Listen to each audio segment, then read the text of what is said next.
Esse plano que está aí, eu considero, Jô, um plano que pretende reformular por inteira a democracia brasileira.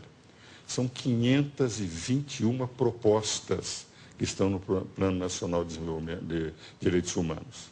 521 com 6 eixos orientadores. O grande drama desse plano é que é um modelo muito semelhante ao modelo venezuelano. Há um centro de estudos de pesquisas sociais na Espanha que orientou a conformação das 3 condições da Venezuela, do Equador e da Bolívia. O nosso plano segue muito. Por exemplo, em relação à imprensa, censura da imprensa. Quer dizer, vai haver um controle, vai haver uma classificação. Aquelas instituições que não seguirem o que eles chamam do plano de direitos humanos, essas instituições não receberão, por exemplo, financiamento oficial. Na educação. Esse é um pouco que o Bush fez em relação à pesquisa com células-tronco, né? Quer dizer, podia fazer, mas não receberia nenhum auxílio oficial. Mas no caso concreto da imprensa, a imprensa são os pulmões de uma democracia. Quando você controla a imprensa, eles é que vão determinar. Educação. Todos os professores terão que ser educados dentro do que eles chamam deste plano de direitos humanos. E as crianças receberão uma cartilha para seguirem rigorosamente o plano. Então, formando muito no estilo, enfim, da União Soviética, do Hitler, do Mussolini, criar a juventude já amoldada a aceitar o plano. Por exemplo, direito de propriedade. Hoje nós temos o seguinte, quer dizer, se minha propriedade é invadida, eu vou até a justiça e peço a reintegração de posse, mostra que eu tenho o título. Se o invasor invadir uma propriedade, tem a propriedade. Aí a justiça não poderá dar reintegração de posse. Chamarão a sociedade civil organizada, que é formada pela comunidade deles, e essa determinará se deverá ou não ser devolvida a casa. Ou pode ser urbana, ou pode ser uma propriedade rural. Urbana também? Urbana também. As duas estão colocadas, propriedade rural e urbana. A subutilizada, se a comunidade entender que está havendo subutilização daquela propriedade, etc., só depois desta manifestação é que possivelmente o programa não diz de que forma se fará, apenas diz que não se poderá dar reintegração de posse imediata antes de haver uma mediação dessa comunidade. Pega-se, por exemplo, o problema, que eu considero extremamente grave, das Forças Armadas e da Polícia. As Forças Armadas, hoje, elas representam, em momento de crise, aquela que determinará a maneira de se controlar, de se manter a ordem e a lei. O que ocorre? As forças policiais são forças auxiliares. Quem comanda é as Forças Armadas. Agora, as forças policiais deixam de estar subordinadas às Forças Armadas, deixam de ser forças auxiliares das Forças Armadas. Cria-se um sistema único de forças policiais, nacional. Então, os governos terão as suas forças policiais controladas por um sistema nacional único. Então, teremos as Forças Armadas se o Brasil entrar em guerra, o Brasil não tem essa vocação, e teremos um controle total das polícias desvinculadas das Forças Armadas, podendo ser as forças policiais apenas forças reservas em caso de guerra. Então, está havendo uma total mudança do sistema, digamos, do regime constitucional. Por exemplo, nós vivemos em representação. Cada deputado paulista, para ser deputado federal, ele precisa de pelo menos 100 mil votos. Que representa? Ele o povo que vota. Eles vão substituir um pouco a chamada democracia representativa por uma democracia delegada que é comum na Venezuela, Bolívia, Equador. Vale dizer, o povo vai ser chamado sempre para discutir não, votar em plebiscitos e referendos, criando-se quase um sistema semelhante ao sistema da Constituição venezuelana, pela qual haverá o poder executivo, o povo, como os dois poderes, e o poder legislativo, o judiciário e o Ministério Público serão poderes acólitos. Então, é indiscutivelmente um plano que representa o pensamento daqueles que fizeram.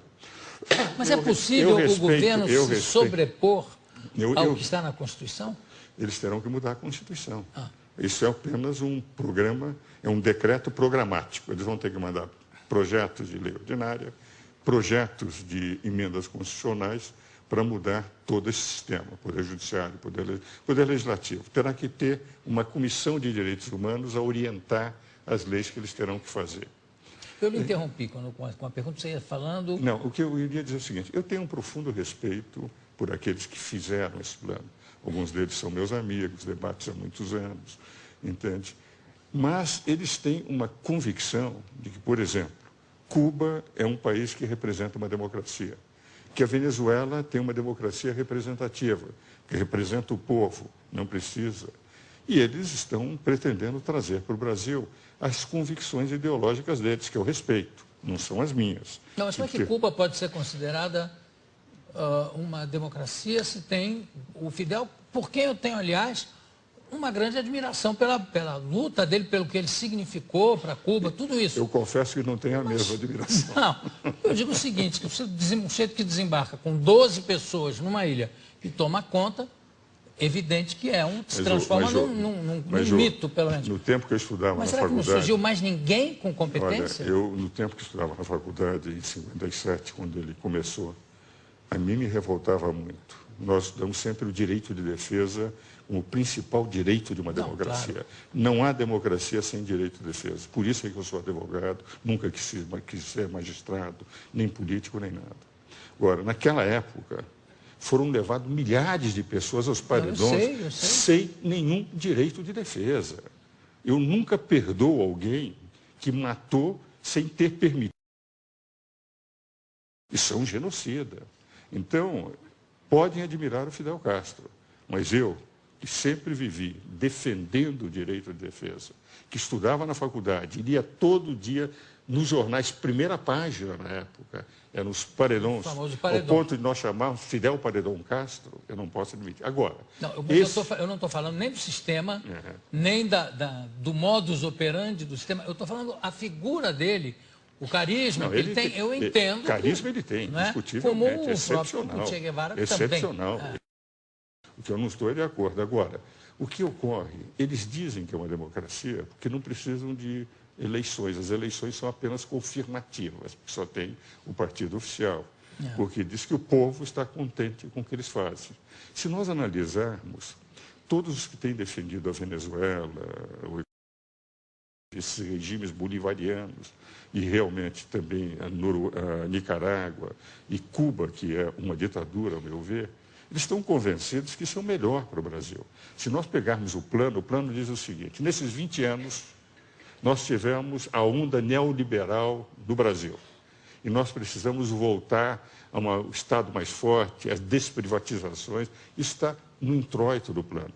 Ora, eu acho que esses 20 anos foram os grandes anos de o Brasil saltar de um país relativamente desconhecido, de grande extensão territorial, para ter hoje uma participação no cenário mundial. Porque, como é que eu posso dizer que esses 20 anos são um fracasso e que nós precisamos voltar às estradas? Não, nesses 20 anos, os governos do presidente Lula. Claro, também, e Lula, vou dizer o seguinte, os primeiros 7 anos do presidente Lula, ele teve uma participação internacional fantástica. Eu tenho a impressão que o Lula, ele fez um erro a partir do episódio de Honduras. Porque eu tinha certeza que este ano seria indicado para o Prêmio Nobel da Paz. Porque os 7 primeiros anos de atuação do Lula no cenário internacional, ao ponto Obama dizer, ele é o cara, teve um benefício indireto, o próprio Obama, mas para ele foi bem. Agora, no momento que em Honduras ele começou a atacar uma deposição absolutamente constitucional do Zelaya, porque ele queria algo que é uma cláusula pétrea que não poderia, e que o artigo 239 da Constituição hondurenha diz que todo aquele que pretender a reeleição será imediatamente afastado de qualquer posição que tenha dentro do governo. Basta dizer que um dos maiores juristas brasileiros, que é do PT, foi secretário do PT, que é Dalmo Dallari, escreveu um artigo na Folha dizendo realmente foi constitucional a deposição do Zelaya. Ele começou a defender e não aceitou as eleições que foram livres. As eleições foram vigiadas pela comunidade internacional. E aceita o governo cubano,